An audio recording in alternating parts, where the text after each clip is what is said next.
segundo panel de la jornada sobre las políticas de desarrollo productivo en América Latina, avances y desafíos recientes. Como ya las personas que van a exponer ya fueron presentadas, no voy a redundar en presentaciones, tenemos poco tiempo. Voy a ser tiránica con el tiempo, aviso de antemano, ¿no? Así que comenzamos con Valeria Arza. Muchísimas gracias, ¿vale?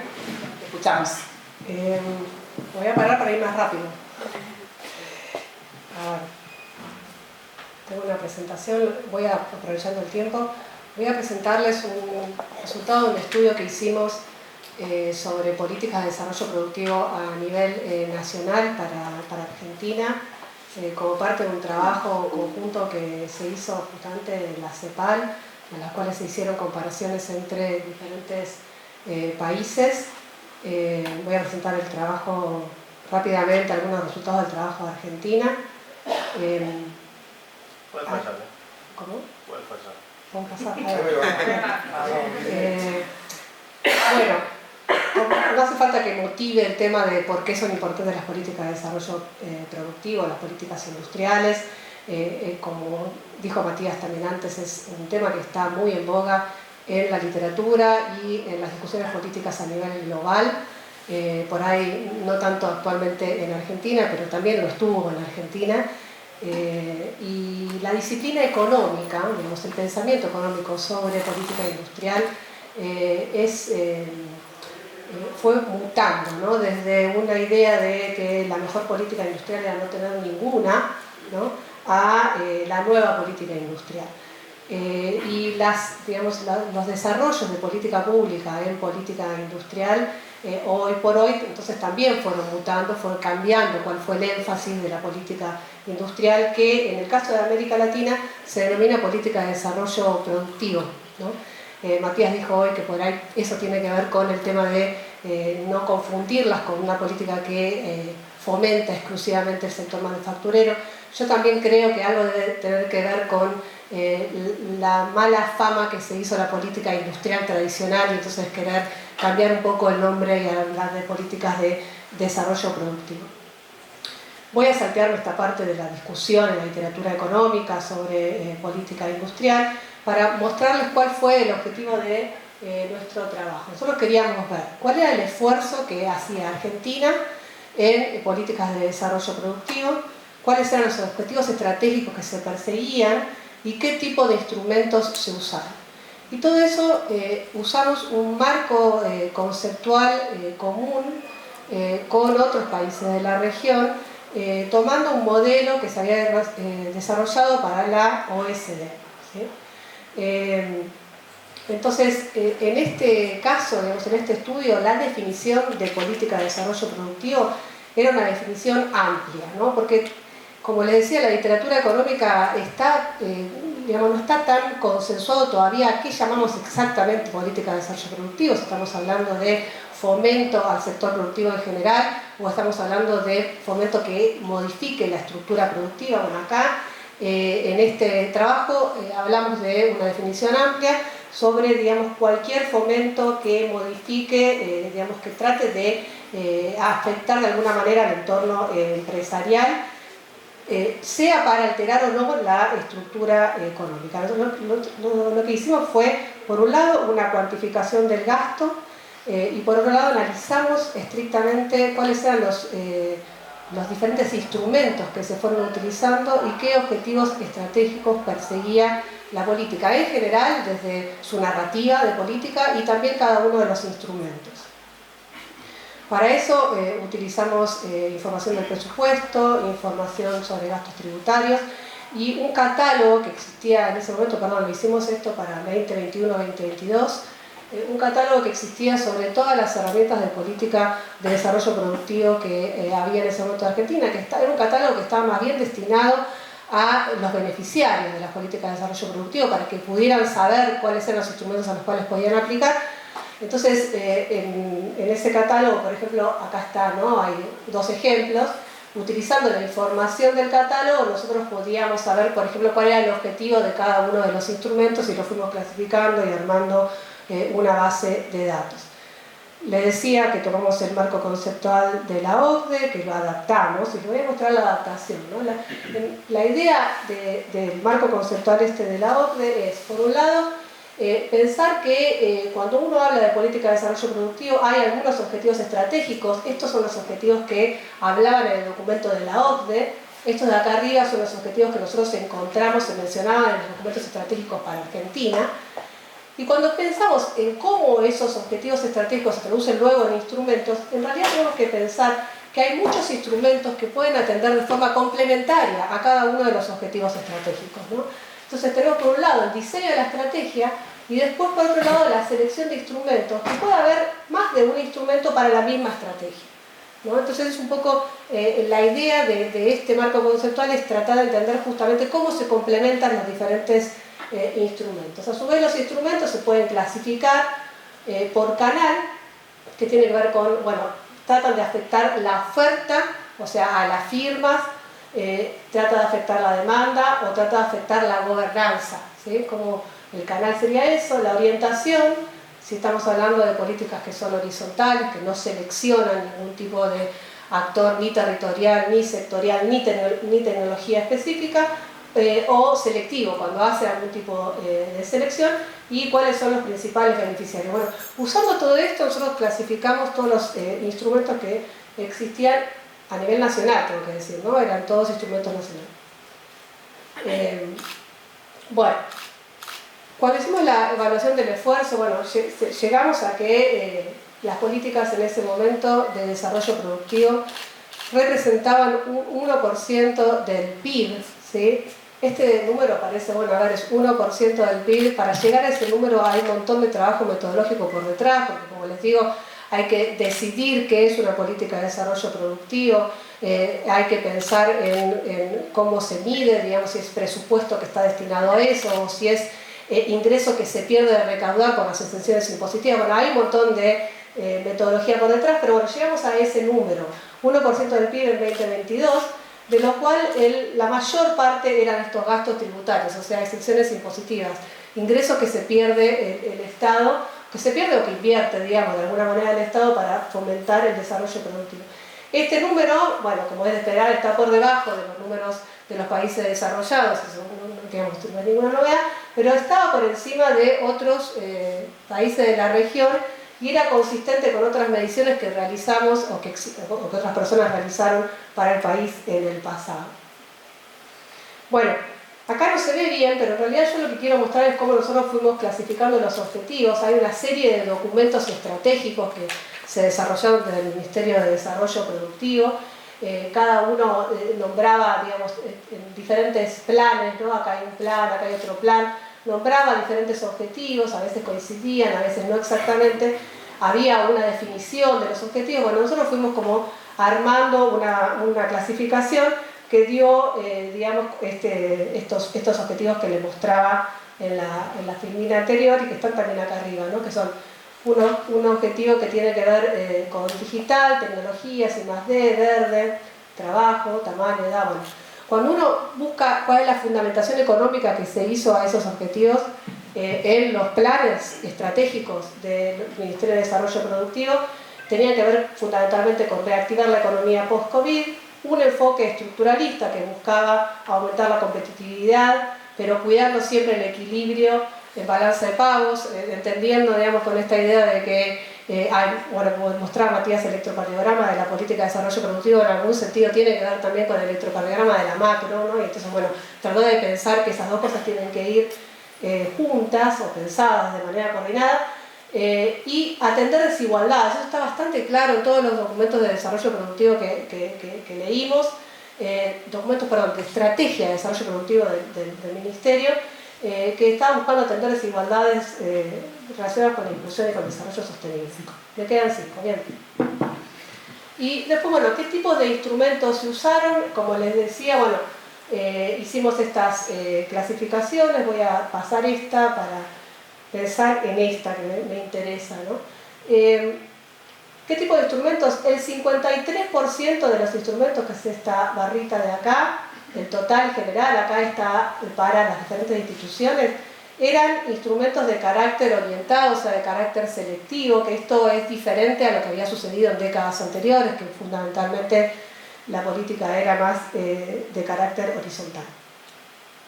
¿Qué tipos de instrumentos se utilizaron? La gran mayoría, 75%, son instrumentos que tratan de afectar la oferta, o sea, que van a las empresas, ¿no? Y que van a las empresas, algunas empresas en particular que pueden aplicar a fondos, ¿no? Y a eso llamamos, bueno, hay algunos de estos, por ejemplo, préstamos, garantías y demás, o también a empresas que en realidad no están disponibles para todas las empresas, no necesariamente por medio de un proceso de selección o de aplicación. La mayor parte de los instrumentos tienen que ver con préstamos, garantías, subsidios y bonificaciones de tasa. Y acá yo digo esto, se subestiman todos los incentivos fiscales. ¿Por qué? Porque si ustedes ven entre los instrumentos, el incentivo fiscal aparece recién acá, digamos, hay pocos instrumentos asociados a incentivos fiscales y yo primariamente les dije que la mayor parte del esfuerzo económico era de incentivos fiscales. Bueno, lo que pasa es que acá estamos contando instrumentos y no estamos contando dinero, entonces pocos instrumentos se llevan mucho dinero. Pensemos, por ejemplo, en los regímenes de exención tipo Tierra del Fuego, que implica un montón de plata y por ahí no son tantos instrumentos los que están involucrados. Bueno, entonces finalmente, para concluir y llegar bien con el tiempo, lo que veíamos es que, bueno, es un 1% del PIB, como les decía, la mayor parte son gastos tributarios. Hay muchos instrumentos acá, no les dije la cantidad de instrumentos que nosotros clasificamos, pero eran más de 200 instrumentos entonces hay como demasiados instrumentos, y lo que llevó también a la literatura que ha estudiado las políticas de desarrollo productivo en Argentina a hablar de estas capas geológicas de instrumentos, ¿no? Que instrumentos que se van superponiendo, que aparecen otro, que es un poquito distinto, hay uno más, ¿sí? Nosotros analizamos instrumentos de 3 ministerios diferentes. Bueno, es como complicado pensar en la coordinación, cuando hablábamos hoy de la coordinación subnacional, nacional, cuando estamos hablando de tantos instrumentos, solo a nivel nacional, pensar en cómo se coordina, bueno, hay que pensar en cómo se simplifica también este diseño institucional, y un aspecto importante tiene que ver con fortalecer las capacidades institucionales. Esto de, digamos, la medición esta que hicimos, que le decíamos llegamos al 1%, hay que hacer, digamos, muchos supuestos con los datos. No hay muchos, o sea, hay datos, porque los datos de presupuesto nacional son públicos, pero no es fácil entender exactamente cuánto de ese presupuesto realmente se dedica a transferencias a las empresas. Hay que hacer un montón de supuestos por detrás. O sea, los datos para hacer un monitoreo y una evaluación, por lo menos desde afuera del sector público, son bastante complejos de analizar y no están bien armonizados. Bueno, y finalmente, esta es la última filmina, así que no voy a extender. Lo que nos interesa a nosotros recalcar en este trabajo y lo que, digamos, aparece en las conclusiones es la importancia de tener estas herramientas de caracterización y de medición de la política de desarrollo productivo, especialmente cuando estamos queriendo diseñar estas estrategias de largo plazo. Estamos diciendo que hay problemas de institucionalización de largo plazo de las políticas. Bueno, primero tendremos que poder saber de qué políticas estamos hablando, poder medirlas, poder evaluarlas. Y para eso, bueno, son necesarias toda esta serie de indicadores y de taxonomías, como para justamente entender, digamos, cuáles son los objetivos, con qué instrumentos se ataca cada uno de estos objetivos. Vale aclarar, y este es el punto que está ahí señalado, que, como les decía, la literatura económica en política de desarrollo productivo es bastante débil en relación a la literatura económica que existe para cualquier otra política económica que se nos pueda ocurrir pensar, ¿no? No hablemos de macro, hablemos de otras políticas de salud, la política de desarrollo productivo. Hay como conflictos, incluso como les decía, si se tiene que apoyar, si no se tiene que apoyar, y la literatura económica medio que está letargada, ¿no? Está despertándose de a poco. De hecho, hay un montón de estudios de los años recientes. Todavía hay una brecha importante para poder seguir haciendo contribuciones empíricas, sobre todo, para poder hacer este tipo de mediciones y comparaciones entre países, y en este sentido el esfuerzo que hizo la CEPAL de comparación entre distintos países de la región me parece que es súper bienvenido. Bueno, muchas gracias.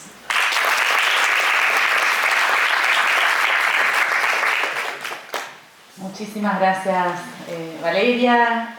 Ahora es el turno de Nahuel Odone. Gracias. Bueno, gracias, Lucía. Voy a emular un poquito a Valeria y también me voy a parar. El tiempo es bastante corto, así que perdonen si avanzo rápido en la presentación. Mi presentación tiene tres grandes puntos, un poco la discusión en la que estamos actualmente, que voy a obviar muchos elementos de la caracterización de esta discusión sobre el momento de redefinición de la globalización.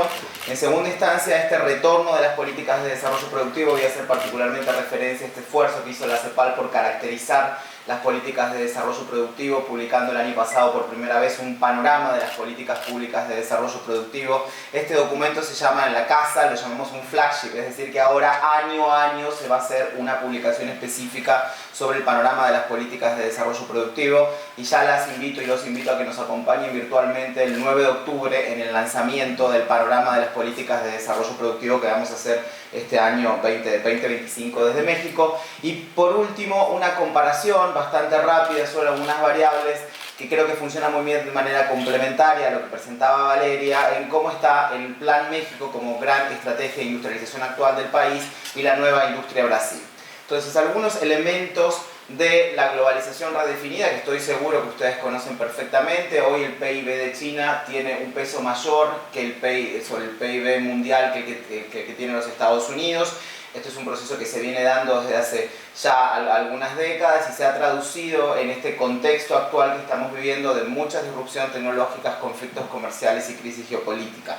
En este sentido, esta es una lámina que nos permite comparar la participación de China y de México en el mercado de los Estados Unidos a lo largo de los últimos años, desde el 2000 al 2024, y lo que vemos es básicamente cómo México fue perdiendo espacio como proveedor de equipos e insumos de los Estados Unidos, espacio que fue adquiriendo China, salvo en el sector automotriz, en donde hay un régimen y una cadena de valor muy integrada en América del Norte entre los tres países, pero particularmente entre México y Estados Unidos. Entonces, ese es un sector o una actividad, digamos, un producto donde no perdió espacio México. En los demás pueden ver entre el verde y el rojo cómo ha ido perdiendo espacio a lo largo de los últimos años. En el 2018 se lanza lo que fue la primera etapa de la guerra comercial, ¿no? Denominada periodísticamente guerra comercial, no es que nosotros la entendamos en esos términos, y claro, y a partir de allí, y sobre todo tras la finalización de ese primer gobierno de Trump y con la llegada de Biden al poder, se empieza a rediseñar la política industrial de los Estados Unidos con una apuesta económica muy fuerte hacia la nueva política industrial de los Estados Unidos durante el gobierno Biden, y en el marco de estas nuevas políticas se preveía también un espacio fuerte para la participación de México, es decir, en algunos sectores industriales como es la industria de semiconductores, muy consolidada en Jalisco, por ejemplo, había espacios en donde sí se consideraba fortalecer la inversión más allá de los Estados Unidos y una articulación productiva mayor. Esto fue muy festejado por México, es un momento donde se habla fuertemente de nearshoring, ¿no? Como la relocalización, en donde se va a priorizar países que son cercanos, que son amigos, que tienen una comunidad de valores similares. Entonces, durante el 2024 en particular, había una gran apuesta al nearshoring en México, ¿no? Obviamente esto cambia con la elección de Trump, ustedes saben las nuevas medidas que está tomando. Cierto es también que parte importante del comercio que existe en América del Norte se hace a través del TMEC, ¿no? Lo que era antes el Tratado de Libre Comercio de América del Norte, un lote de productos muy importantes que se comercializa en el ámbito del TMEC. Entonces la afectación en principio es menor quizás de lo que se ha declarado periodísticamente, ¿no? Y esto es importante decirlo. Ahora bien, el año que viene se va a renegociar el TMEC y lo que se aspira es más allá de sumar productos a esas listas, es sobre todo que haya algunas modificaciones en las reglas de origen y en la fiscalización del contenido regional, ¿no? Sobre todo porque hay cierto temor que China pueda seguir entrando a los Estados Unidos a través de México. En un contexto en donde México concentra el 80% más o menos de sus exportaciones en los Estados Unidos, pero donde México también ha pasado a ser el primer destino de las exportaciones de China en América Latina y el Caribe, superando a Brasil, ¿sí? Esto sucedió el año pasado, también en 2024, el principal destino de las exportaciones de China hoy es México, en segundo lugar Brasil, en tercer lugar Centroamérica como bloque, ¿no? Hay una dinámica disociada entre inversiones y comercio todavía en estas relaciones de México y Centroamérica con China, pero es un dato, ¿no? Entonces seguramente se va a reforzar mucho el control de lo que es el contenido regional de América del Norte a partir de la negociación del TMEC. Y esto es importante tomarlo en cuenta, sobre todo para uno de los elementos que busca a continuación el Plan México. Estamos en un momento, no me voy a detener acá, en donde bueno, el mundo está cambiando y todo lo que fueron las reglas que caracterizaron un poco al sistema de relaciones económicas internacionales a partir de lo que fue 1989 con la caída del muro de Berlín, ¿no? Y avanzamos en estos años, los felices 90, donde todo era libre mercado y democracia, y básicamente no discutíamos mucho las políticas de libre comercio, ¿no? Que eran las que caracterizaban al mundo comercial. Esto está cambiando, ¿no? Y esto nos lleva a una primera reflexión, que en realidad las políticas comerciales tienen que reflejar la estructura productiva de un país, ¿no? Durante los 90 fue un poco a la inversa, es decir, bueno, nos abríamos y en función de esa apertura comercial veíamos después qué competitividad podían tener nuestros sectores o no. Bueno, hoy definitivamente lo que tendríamos que discutir y consolidar es que una política comercial tiene que reflejar la política productiva y de alguna forma es parte de lo que estamos también tratando de hacer. Entendemos que es una política productiva distinta a la del modelo sustitutivo de importaciones, claramente es una política con una fuerte base en ciencia, tecnología e innovación, pero por ahí va, ¿no? La política comercial tiene que ser ese espejo de la política de desarrollo productivo en un contexto en donde no se festeja la interdependencia, donde la relocalización está puesta en duda y en donde la seguridad prima como variable ante todas las decisiones de política económica que tomamos. La CEPAL, a partir del nuevo secretario ejecutivo adjunto, José Manuel Salazar Siriñach, presentó su documento de posición para el periodo de sesiones, en donde habla, de todas maneras, más allá de estos factores coyunturales que yo les describí al inicio, de factores estructurales típicos de la CEPAL, ¿no? Entonces la CEPAL está sumida en tres trampas que además se alimentan mutuamente. Nosotros hablamos de que se trata de causación acumulativa. Las causas de una trampa funcionan también como causas de otras trampas. La primera trampa, y creo que lo mencionó rápidamente Matías, porque en el enfoque de su documento está, es la trampa de la baja capacidad para crecer que enfrentamos en la región. La segunda tiene que ver con la alta desigualdad, la baja movilidad social y baja cohesión social. Y la tercera trampa está relacionada con nuestras capacidades institucionales, ¿no? La baja capacidad institucional y gobernanza poco efectiva. Voy a pasar por tres láminas rapidísimo, simplemente para justificar por qué hablamos de estas tres trampas y se alimentan mutuamente. La primera cuestión, del 2014 al 2023, la región ha experimentado un crecimiento menor al que experimentamos durante la década perdida de los años 80. En la década perdida de los años 80, paradigmática para toda la región, crecimos a un 2% promedio. Del 2014 al 2023 crecimos a un 0.8% promedio, ¿sí? Por supuesto estamos excluyendo COVID por las condiciones que generó, pero lo peor es que en términos prospectivos la tendencia se mantiene, es decir, nuestros análisis prospectivos indican que vamos a seguir con muy bajo crecimiento en la región.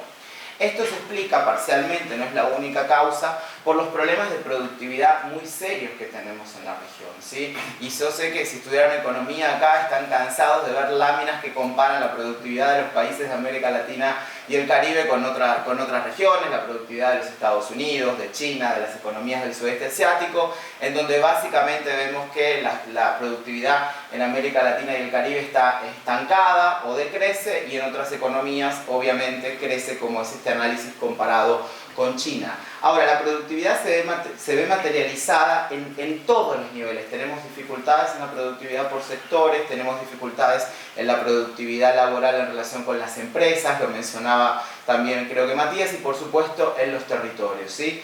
Estos gráficos que ven acá forman parte de ese panorama de las políticas de desarrollo productivo publicado el año pasado y que les invito a que lo puedan descargar. Entonces tenemos serios problemas con la productividad y con la productividad agregada. Y el empleo que generamos en la región tampoco nos logra romper esa dinámica de productividad. Del 2011 al 2019 ha sido el periodo de más baja creación de empleo en América Latina y el Caribe desde el 50 en adelante. Pero la mala noticia no es solo esa, sino que el 78% del empleo que creamos es empleo de baja productividad. Entonces no me va a lograr romper las dinámicas que vimos en las láminas anteriores. Este es el principal mensaje. Y al mismo tiempo generamos empleo, 10 minutos, 5 minutos, 5 minutos. Perfecto. Generamos poco empleo, empleo de baja calidad en un contexto de una alta informalidad económica. Entonces la situación es crítica. Podemos también sumar la importancia que tiene la persistencia de la división sexual del trabajo, que hayamos tenido algunas ganancias en este sentido previo a la pandemia de COVID-19, pero se vio fuertemente impactada lo que había sido de disminuir la brecha de la disminución sexual del trabajo, así que estamos en un momento muy complejo. En términos de capacidades institucionales, la CEPAL habla de movernos de qué hacer a cómo hacerlo. Nuestro secretario ejecutivo adjunto nuestro secretario ejecutivo y ejecutivo adjunto, ambos ponen el acento en cómo hacerlo. Entonces, la región ha estado sobrediagnosticada hace algunos años, sabemos qué es lo que queremos saber, sabemos por qué queremos trabajar disminuyendo las asimetrías territoriales, tratando también de que sea menor la heterogeneidad estructural de nuestras economías, pero el tema es cómo lo hacemos. Y el acento está puesto en estas 4 cuestiones. Capacidades top, Matías también las adelantó, técnicas operativas, políticas y prospectivas, con el acento en capacidades prospectivas en particular. Diálogo social, estamos inaugurando diálogos muy interesantes con los sindicatos sobre política industrial, que siempre que pensamos en política industrial en primera instancia está el sector privado, y es cierto, pero también hay que incorporar a los sindicatos en este espacio. La economía política de los países, que cambia ampliamente entre Argentina, Brasil y México, en particular en este contexto actual, y por supuesto generar esquemas de gobernanza ad hoc, esquemas experimentalistas en función de este diálogo social, de la economía política y las capacidades propias de los países. Hablamos del retorno de las políticas de desarrollo productivo como este conjunto de políticas que son horizontales, verticales o sectoriales, colaborativas y de desarrollo productivo, que buscan justamente transformar la estructura económica de nuestros países como un objetivo público. El panorama que publicamos en el 2024 compara Argentina, Brasil, Chile y Colombia, porque en conjunto representan el 80% del PIB y el 70% de la población, y le agradezco a Valeria el comentario porque sí fue un esfuerzo enorme este estudio, y el desafío para el de este año sigue siendo mayor, es tratar de generar esta densidad de conocimiento, fortalecer la masa crítica con base en datos para generar mejores políticas de desarrollo productivo. Y lo que estamos haciendo en México, a partir de una comparación de trabajo con la oficina de Brasil, también tenemos como modelos de estas políticas de desarrollo productivo novedosas que queremos implementar en la región, la nueva industria de Brasil, NANIP y el Plan México. En particular, voy a obviar algo de la información de la NIP, pero les vamos a dejar la presentación a disposición para aquellos que quieran estudiarlas y algunos artículos, y centrarme rápidamente en el Plan México. El Plan México es esta propuesta de política de desarrollo productivo que lanzó la presidenta Claudia Sheinbaum en este contexto también de cambio muy fuerte de las relaciones diplomáticas, comerciales, entre México y Estados Unidos, con una serie de metas específicas. Y nosotros como CEPAL, desde la sede subregional en México y en particular desde la Unidad de Comercio Internacional e Industria, estamos directamente involucrados en acompañar la implementación de este Plan México, y con algunos puntos en particular que es lo que quiero destacar, y con esto termino. Entonces tenemos un trabajo cotidiano con la Secretaría de Economía, es en ese marco de diálogo con la Secretaría de Economía que también surgió la necesidad de explorar este espacio de política para el diseño de políticas de desarrollo productivo subnacionales, con el ejercicio que nos hizo Matías. Algunos puntos que son claves, y con esto concluyo. El Estado juega un papel central en la política de desarrollo productivo, ¿okay? Y esto es algo que queremos reafirmar. Durante muchos años se dijo que no había que hacer política industrial, que era una mala palabra la política industrial. No, el Estado tiene un rol fundamental. Y por supuesto el Estado central, es decir, el Estado nacional tiene un rol clave en el diseño, ¿no?, de ese mapa general de las políticas de desarrollo productivo, y esto también se traduce en la posibilidad de generar políticas de desarrollo productivo que sean contextualizadas y diferenciadas. Se habló mucho en el papel anterior de las particularidades de los territorios y generar una atención más quirúrgica a las distintas realidades subnacionales. La coordinación interinstitucional entre los distintos niveles de gobierno y diálogo público-privado está valorada tanto en la NIP como en el Plan México y es absolutamente compleja en la NIP y en el Plan México. Cuesta mucho el diálogo público-privado en América Latina y el Caribe. Siempre hablamos del diálogo público-privado en América Latina y el Caribe. Hay metodologías específicas, pero es cierto que hay mucho ruido, ¿no?, entre las partes y que hay que trabajar en fortalecer ese ejercicio. La CEPAL ha hecho algunas publicaciones al respecto. Y a nivel también de la dimensión vertical de la gobernanza, si pensamos en la gobernanza multinivel, tenemos dos dimensiones, una vertical y una horizontal. La horizontal en relación con las realidades del territorio, pero la vertical en función de los distintos niveles de gobierno. También una conversación que teníamos en México con quien estuvo activando el diseño de la política industrial en Brasil, nos decía que nos cuesta muchísimo ese diálogo vertical de doble vía, del territorio hacia arriba y de arriba hacia abajo entre los estados y la federación. El territorio importa mucho, pero nosotros queremos generar metodologías que permitan entrecruzar territorios con sectores. Entonces estamos haciendo toda una serie de estudios que les invito a que descarguen sobre priorización de sectores estratégicos para la economía mexicana. La metodología la desarrollamos en casa, in-house, y ya tenemos algunos ejercicios, así que esa es una primera cuestión que quería mencionarles. Segundo, ambos hacen una apuesta muy importante a la recalificación del talento humano, ¿sí? Ante la falta de recursos muchas veces para otro tipo de política industrial muy sólida, surgen muchas propuestas de recalificación del talento humano y en ese sentido la experiencia alemana de formación dual siempre está puesta en valor. Las compras gubernamentales tienen un papel clave, lo han tenido siempre en la política industrial y en ese sentido hay discusiones regionales que podríamos activar. La electromovilidad puede ser una oportunidad si realmente nos coordinamos para que podamos, por ejemplo, a partir de compras gubernamentales en nuestros países, involucrando a las grandes ciudades de la región que tienen que avanzar en esta transición, bueno, generar algunas cláusulas, algunos candados para poder avanzar en una cadena regional de valor, y tenemos algunos problemas. La asignación de recursos es insuficiente. Yo no sé, a pesar de estar acompañando el Plan México en su implementación, cuántos recursos tiene asignado el Plan México, pero hay algunos datos que es interesante tomar en cuenta. Tiene serios problemas de recaudación y cuando comparamos con las economías de la OECD es la que menos recauda. Tiene también, por otro lado, un déficit fiscal del 5.7% del PIB, que me lo señaló Carlos hace poco, y hay una bajísima inversión en ciencia, tecnología e innovación, del 0.27% del PIB. Entonces, ahí sí este es otro espacio en donde deberíamos, ¿no?, de alguna manera discutir y consolidar cómo aumentamos, ¿no?, cómo movemos más recursos a ciencia, tecnología e innovación. Termino diciendo que este es un proceso iterativo, entonces que estamos trabajando en prueba y error, que vamos haciendo ajustes in itinere, que la propia Secretaría de Economía lo está haciendo en este sentido, y desde ahí también nosotros como cooperación técnica nos vemos un poco interpelados para poder ir dando una respuesta más acotada a lo que ellos hacen. Y estas son las acciones que estamos haciendo, las acciones en curso, son distintos estudios a nivel nacional y subnacional, muchos de cadenas de valor con mucha innovación. Por ejemplo, estamos trabajando en Baja California, dispositivos médicos, industria aeroespacial, entre otros temas. Si alguno o alguna tiene interés, lo podemos conversar. Gracias.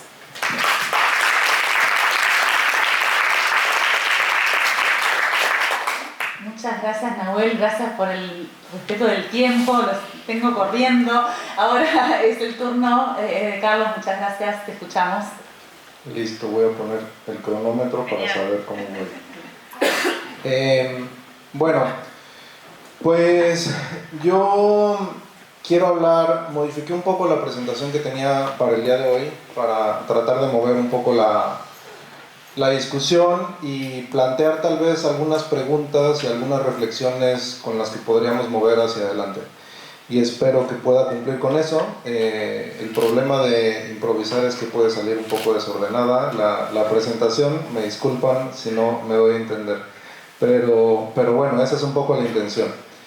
Yo les quiero contar un poco cómo ha sido la evolución de la discusión sobre las políticas de desarrollo productivo industriales en México, el proceso al que llegamos. Y quiero profundizar un poco en la idea, es que nos encontramos también en un conflicto de narrativas y de marcos teóricos y hasta ideológicos, ¿no?, sobre la manera en que entendemos la política económica y el papel que tiene que tener el Estado o no. En México, como les decía hace un momento, estuvimos 3 décadas de políticas de corte neoliberal, donde se entendía que el Estado no debía participar. Se mencionaba mucho que se decía que la mejor política industrial es no tener política industrial, que se le atribuye a un secretario de Hacienda, pero he visto que era una frase muy común en varios contextos y en varios países de este periodo del que atravesamos.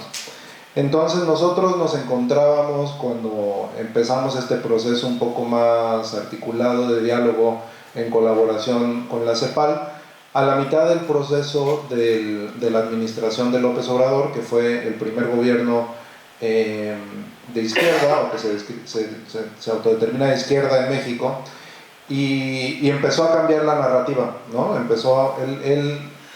Un parte de la narrativa era como terminar con el periodo neoliberal, era parte muy importante de la discusión, que quería acabar con eso, y eso pues implicaba, al menos en la narrativa, tener un papel del Estado mucho más presente en muchos ámbitos, pero en la planeación y el desarrollo de la política económica. Y en ese momento, y se empezó a hablar de política industrial, la Secretaría de Economía empezó a hablar de política industrial, se sacó un decálogo de política industrial, entonces nos emocionamos un poco la gente que estábamos trabajando en estos temas, pero la verdad es que muy pronto nos empezamos a decepcionar, porque vimos que no tenía la fortaleza o la robustez que debería tener el diseño y la implementación de las políticas industriales. Después hubo un cambio en la Secretaría de Economía, llegó una nueva y también presentó una propuesta de política industrial que venía de la CONCAMIN, que es una organización de empresarios. Entonces como que se empezó a abrir la discusión, pero lo que veíamos es que no realmente se estaba tomando en serio, o se le estaban poniendo la relevancia política, presupuestaria y técnica que debería tener. Entonces ahí lo que empezamos a hacer, voy a retomar un poco lo que presentó Nahuel, es generar un espacio de diálogo pensando a lo mejor en la transición a la nueva administración y tratar de encontrar consensos, de decir, bueno, si realmente se quiere hacer una política industrial, pues no es hacer un documento y sacar un decálogo, sino debe haber temas centrales y específicos en el contexto en el que estamos para que realmente funcione una política industrial. Entonces, como aquí sacamos un documento muy cortito que de alguna manera sintetiza esta discusión que tuvimos más o menos 2 años, y empezamos con lo básico, ¿no? Que ahora que lo veo es como, me parece que es algo bastante obvio, pero en el momento en el que estábamos pues no era obvio, porque estábamos en un periodo de repensar cómo implementar estas políticas. Entonces el primero es lo que decía Nahuel, que el Estado debe jugar un papel central en el diseño, la implementación y la coordinación de las políticas de desarrollo productivo, y en ese sentido era una ruptura porque veníamos con la idea de que el Estado no debe de participar y que los mercados son los mecanismos más eficientes para asignar los recursos económicos. Entonces esto en sí mismo es un tema central. El tema de la coordinación público-privada, interinstitucional y entre los diferentes órdenes de gobierno es clave, ¿no? Este vínculo entre la gobernanza multinivel, como lo llama Matías, es una de las dimensiones que hablamos acá. La priorización de los sectores estratégicos también, que ya se ha mencionado. Se debe contar con una estrategia nacional de desarrollo productivo sostenible. Ahora tenemos el Plan México, entonces nos estamos moviendo, sí está pasando algo. El tema de la política de innovación robusta y articulada es clave, y eso está en contradicción con lo que acaba de decir Nahuel, que el gasto en ciencia y tecnología realmente ha venido a la baja. Entonces es un poco la idea de tener un espejo y decir, pues sí lo queremos hacer, pues vamos a ver lo que decimos que significa hacer una política industrial y ver si lo estamos haciendo y no lo estamos haciendo, y en este sentido, pues el tema de ciencia y tecnología no es así. Es necesario rediseñar los sistemas de formación técnica profesional, como otro de los temas clave. Se propone crear un consejo para el desarrollo productivo sostenible, entendido como un espacio de diálogo permanente, una cierta institucionalización de los procesos de diálogo entre el sector público, el sector privado, entre los diferentes ministerios y secretarías, crear una estructura de gobernanza que funcione, y es algo que en México tampoco no vemos que esté sucediendo, ¿no? Como generar espacios permanentes de diálogo, entender las políticas de desarrollo productivo como un proceso de largo plazo, iterativo y colaborativo, que no es algo que se resuelva en 2 años, que es algo tienes que pensar que va a ser un proceso de 10, 15, 20 años. El tema de las capacidades institucionales es fundamental. Desgraciadamente en México vemos un proceso más bien de degradación institucional. A pesar de que se hablaba de la importancia del Estado y un rompimiento con las políticas neoliberales, tuvimos una política de austeridad republicana, que implicaba disminuir el gasto en las instituciones públicas, y observamos un debilitamiento de las capacidades institucionales y de los servidores públicos. Se necesitan recursos y el territorio es fundamental, ¿no? Que es algo que ya hemos estado hablando. Después, también en el contexto, empezamos hablando del contexto de los cambios geopolíticos que estábamos atravesando, del tema de los retos medioambientales y el cambio climático, la transformación tecnológica y digital que estamos atravesando. Entonces, como decíamos, tenemos que hablar qué tipo de política industrial queremos, ¿no? En qué dirección. Al final, lo que decía Nahuel también es un conjunto de políticas, ¿no? Necesitas articular una serie de políticas y tener una visión de hacia dónde quieres ir, y pensábamos que este tema de la inclusión, la sostenibilidad y la innovación tendrían que ser elementos fundamentales, también pensando en la discusión de los sectores estratégicos, ¿no? ¿Cómo definimos qué sectores, con qué criterios, cuáles son los objetivos que perseguimos con eso?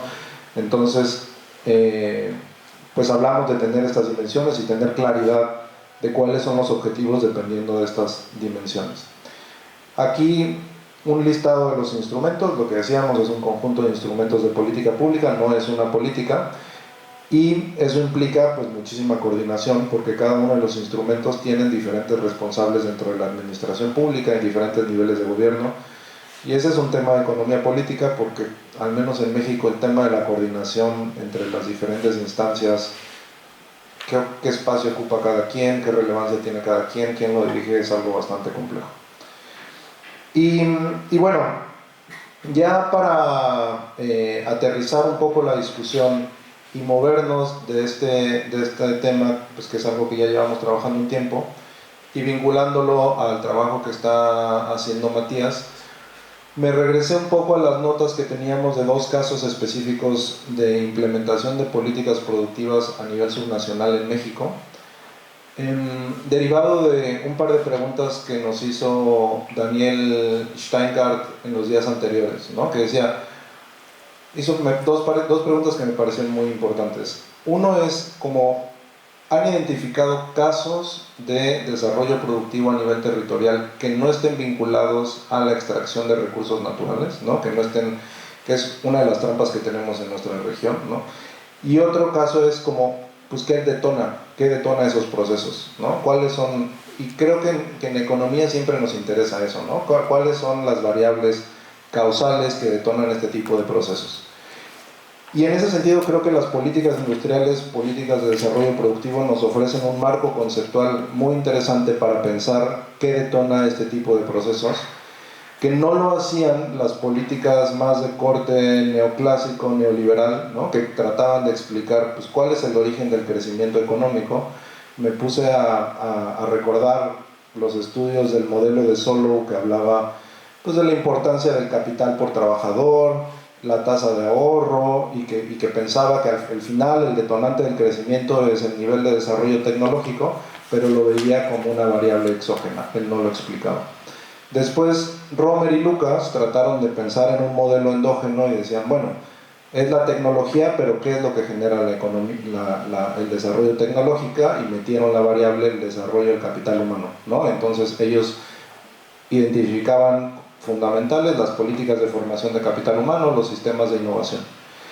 Y eso derivó, pienso yo, está vinculado a esta idea de las políticas horizontales, que no desaparecieron de la discusión en esos 30 años que teníamos al menos en México, que sí se hablaba de políticas horizontales educativas y de ciencia, tecnología, pero no de políticas sectoriales. Y también yo creo que ahí nos quedamos, pues, ¿qué es lo que sucede, qué es lo que impulsa eso?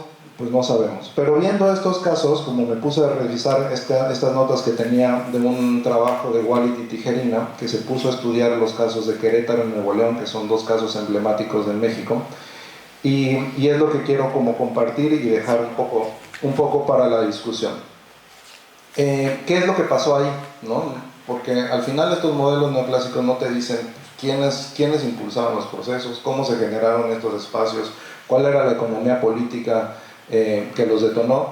Y en el caso de Querétaro, en los años 50 y 60 se juntaron, había una problemática social de falta de agua y de electricidad que detonó un espacio de diálogo y articulación del sector empresarial, agrícola, junto con el gobernador, para tratar pues una coalición productiva, le llamaría yo, para tratar de jalar recursos nacionales para infraestructura específica para la región. Entonces al final son un grupo de personas que tenían una necesidad, que se organizó, que definió una visión de largo plazo y que encontraron la manera de vincularse con las políticas nacionales y jalar recursos. Después empezaron a hacer ciertas estructuras organizativas, como el Comité Pro Defensa Social de Querétaro, que presionó a la Federación para liberar recursos. Después se convirtió en un Consejo Económico de Querétaro, que se convirtió después en el Comité de Desarrollo Industrial, que lograron articular la conjunción de recursos públicos y recursos privados, ese diálogo con el sector privado y asegurar como grandes conglomerados empresariales de invertir de manera conjunta y coordinada.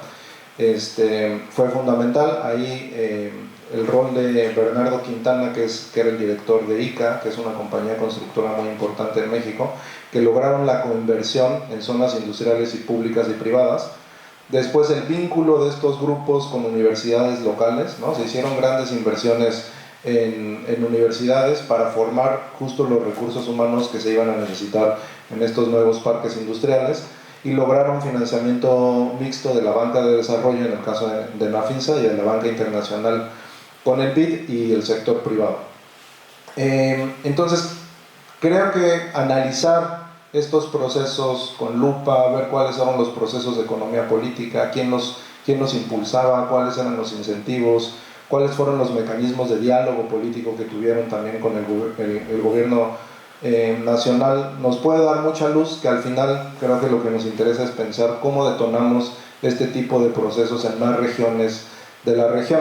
Luego hay que pensar pues, que México sí se encuentra en un contexto, en su momento, pensaría yo, geopolítico favorable por la cercanía que tenemos con Estados Unidos y el tamaño del mercado de Estados Unidos. Entonces pues, la atracción de inversión extranjera directa, y es verdad que el Tratado de Libre Comercio sentó las bases para que viniera la inversión extranjera directa y nos vinculáramos ahí con Estados Unidos. Y finalmente, como algunos detonantes claves, es pues, la escasez de recursos e inseguridad que había. El papel de los gobernadores es clave, ¿no? Como que fueron personajes clave, como los champions que fueron empujando estos procesos.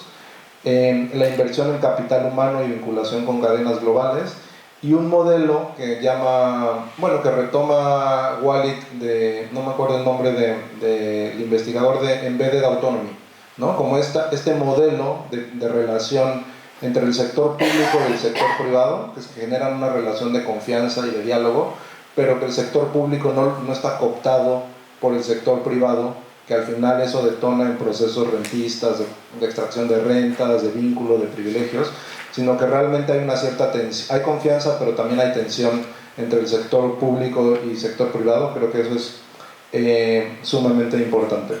Y ya para terminar, porque veo que se me está acabando el tiempo, el caso de Nuevo León me lo voy a saltar, pero nada más como a manera de conclusiones,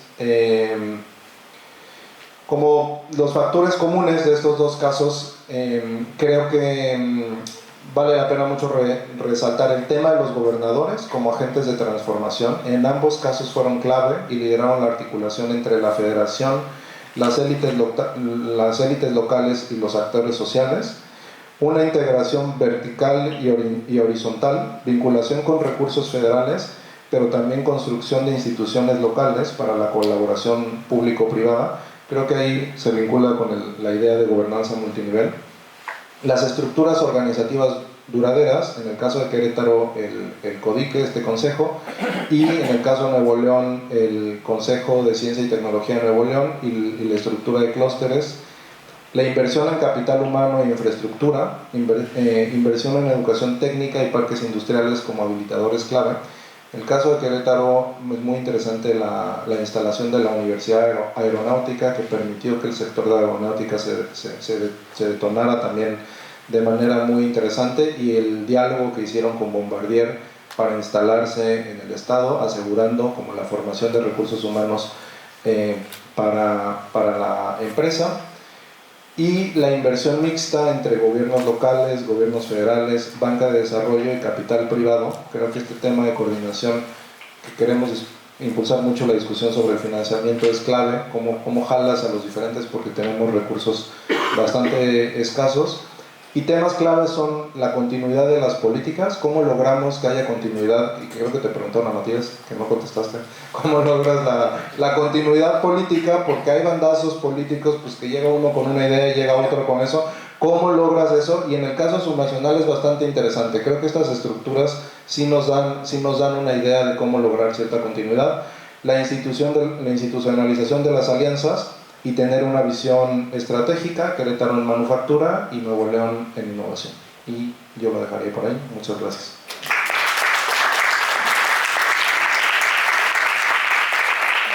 Muchísimas gracias, Carlos. Gracias también por respetar el tiempo. Bueno, un lujo escucharlos a los tres exposiciones además muy complementarias que dialogan entre sí, así que muy rico. No sé si quieren hacer algún comentario, alguna pregunta. Tenemos 5 minutos, 10. Matías, Román, ¿quieren comentar algo? Yo quería hacer una pregunta. Sí, muy bien. Muy puntual y al hueso.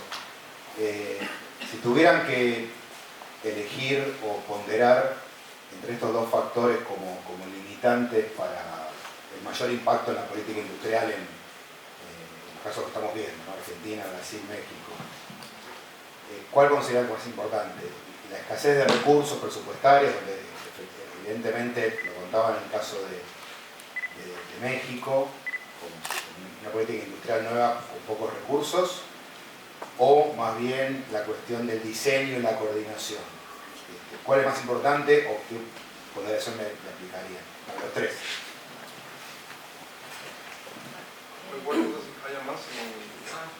¿Alguna pregunta más? No, bueno. ¿Quieren contestar en el mismo orden en que expusieron? ¿O como quieran? Pues yo tengo aquí un micrófono. Perfecto, Yo creo que el tema de diseño y coordinación a mí me parece más relevante. Al final yo creo que si tienes un diseño institucional, mecanismos de coordinación clara, una visión hacia dónde quieres ir, qué sectores, una estrategia clara, vas a encontrar los recursos de financiamiento. Hay una escasez de recursos públicos, es verdad, pero yo creo que financiamiento internacional, bueno, al menos en el caso de México, de acuerdo a las condiciones macroeconómicas, creo que se puede encontrar. El sector privado en México tiene ganas de invertir.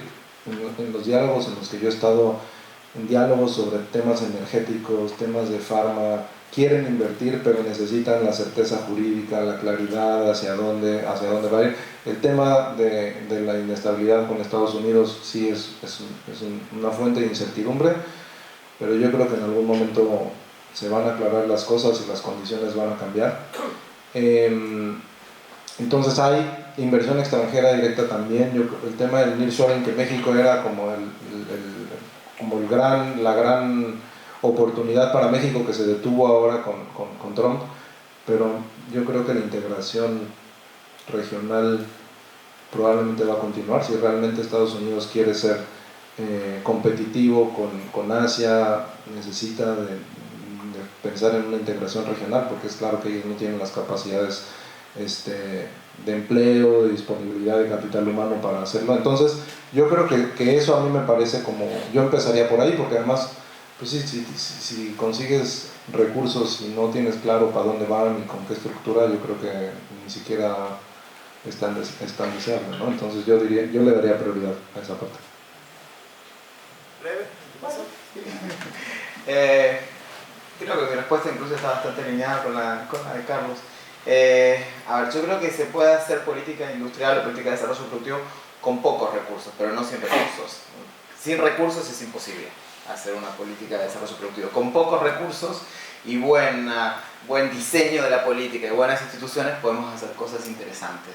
Ahora, la reflexión que viene un poco derivada de esto es qué características tienen nuestras instituciones para llevar adelante este tipo de procesos que queremos construir y que estamos proponiendo. Entonces ahí sí me parece que todavía tenemos que trabajar fuertemente en el fortalecimiento de capacidades y sobre todo pensando en las 9 fases que se construyeron para este ejercicio, sobre todo en las que están los últimos números, digamos 8 o 9, en el sentido de poder evaluar de manera más eficiente y como consecuencia de esa evaluación tener un aprendizaje y reformular rápidamente lo que haya que reformular. Cierto es que nosotros tenemos mucha dificultad para reformular instituciones, para reformular planes o programas una vez que los construimos. Entonces, si vemos que las condiciones han cambiado o el programa está fallando, tenemos que reaccionar rápido y para eso, honestamente creo, no tenemos todavía tantas condiciones en América Latina o enfrentamos algunos desafíos. Primero, ¿por qué? Porque valido 100% lo que decía Carlos, es decir, tenemos que tener un diseño práctico, innovador y demás, pero la coordinación intersectorial que implica una política de desarrollo productivo es un caos, o sea, nos cuesta muchísimo, porque todos hablamos de trabajo intersectorial que se traduce en trabajo interinstitucional, ¿no?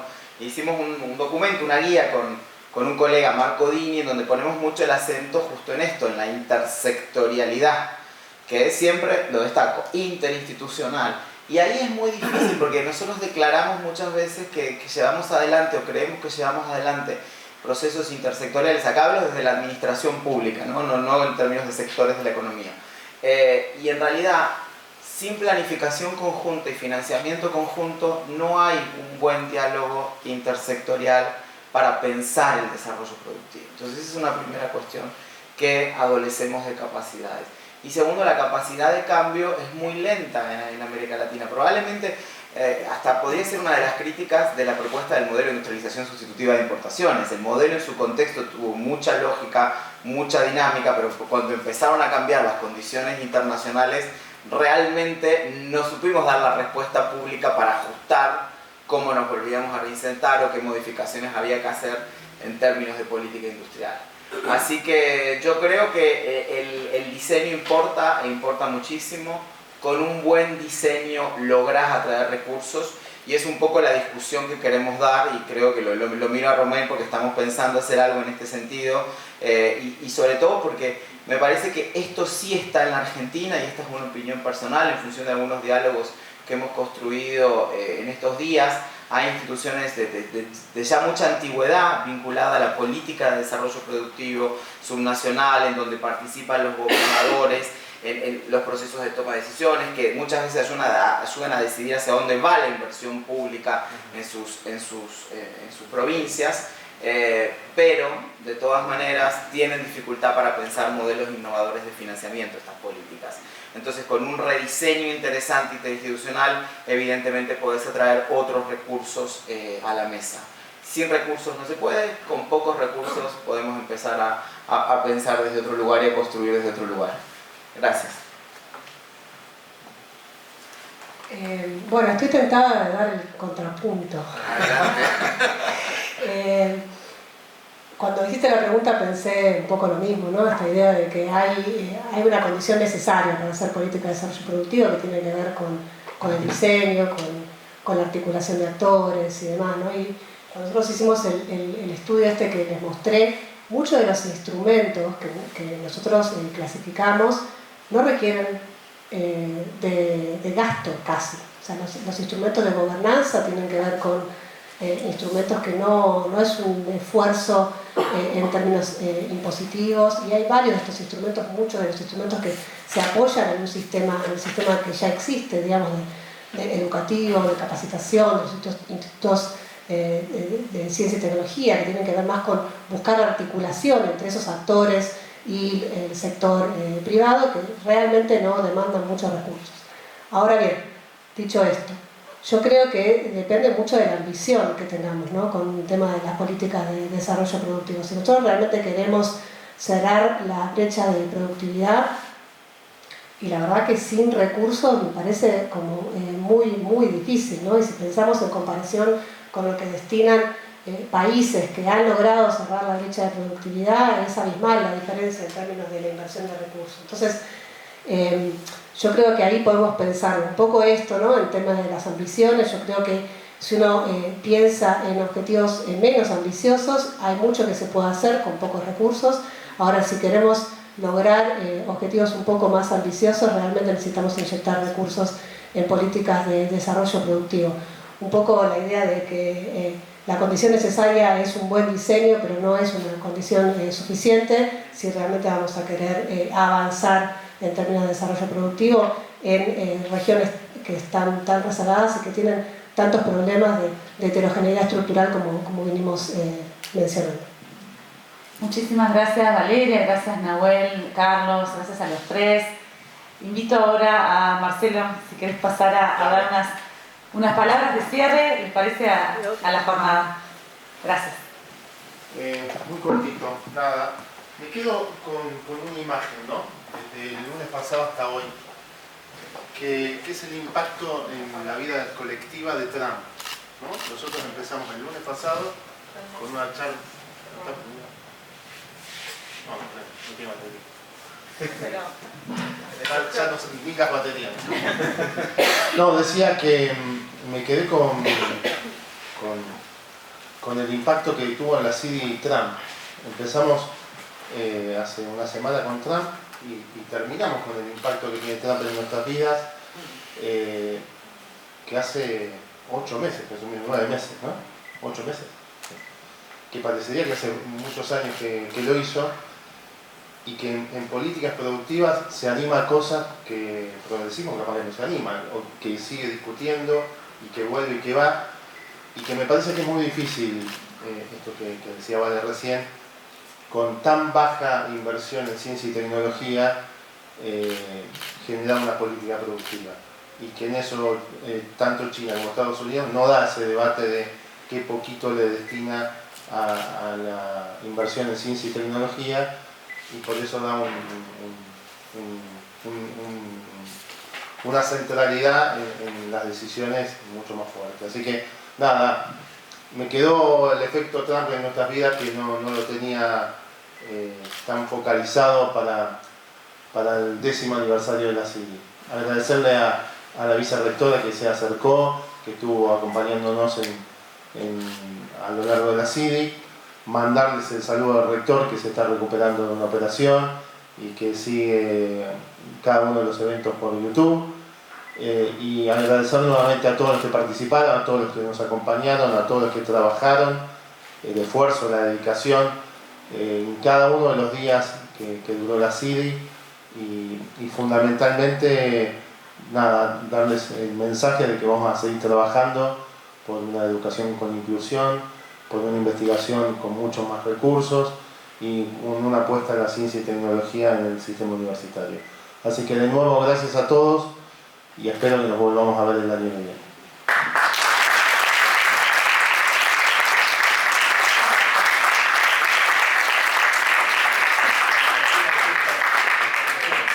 Muchas gracias.